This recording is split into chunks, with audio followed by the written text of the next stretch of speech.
Hey there friends, this is the time of year for thinking about pumpkins. Wouldn't it be great to be able to grow your own? Maybe you're thinking about growing big old pumpkins, but it's impossible because you're short on space. Well, don't sweat it, it is possible, and today I'm showing you how to master pumpkin growing in containers, right on your porch or patio. If this video is helpful in any way, please consider liking and subscribing to my channel. It helps me out so much. First things first, pick the right pumpkin variety. Skip the giants, unless you want your container to explode. Go for Jack B. Little, Baby Boo, or Sugar Pie. These smaller varieties are perfect for pots, and still give you that classic pumpkin patch vibe. Now, container size matters. Don't grab that itty-bitty flower pot. Pumpkins need room to stretch. I always go with at least a 20-gallon container.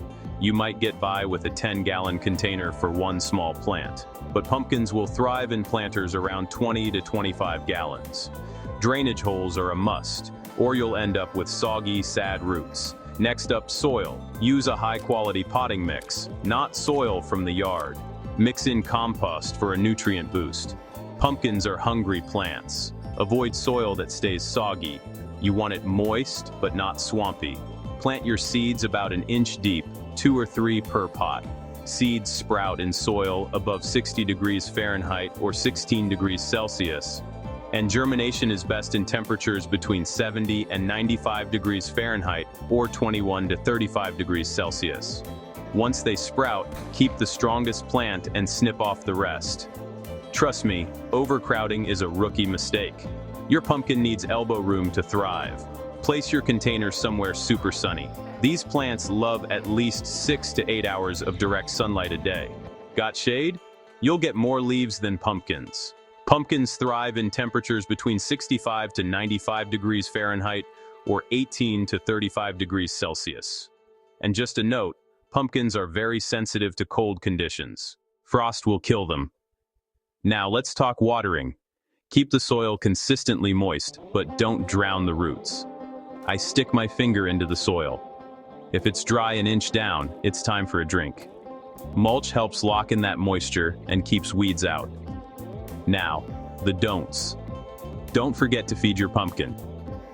Every 2 to 4 weeks, once your plant starts to vine and grow, give it a dose of 5-10-10 of nitrogen, phosphorus, potassium fertilizer. Remember, too much nitrogen will just produce leaves and vines and little fruit. And resist the urge to let vines sprawl everywhere. Use a tomato cage or trellis to guide them up, not out. This keeps things tidy and boosts airflow, so you're less likely to get powdery mildew. You can prune back your vines to help control their growth and focus on fewer but bigger pumpkins. And to improve the fruit size, you can consider pruning off 2 out of every 3 flowers, so the energy goes into the remaining fruit. Also, if you are growing your pumpkins indoors, or they are outdoors but you don't see fruit developing after a few flowers have come and gone, it may be an issue with pollination. Consider hand pollinating, using a small brush to take off the pollen from the male flower and apply it to the female flower. You will definitely need to do this if you are growing your pumpkin plant indoors.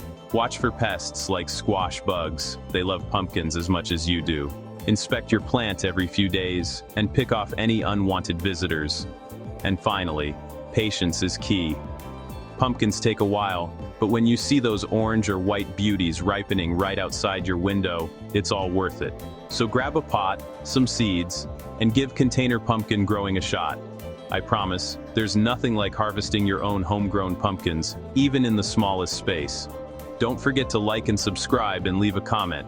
I enjoy hearing from you. Until next time, happy gardening.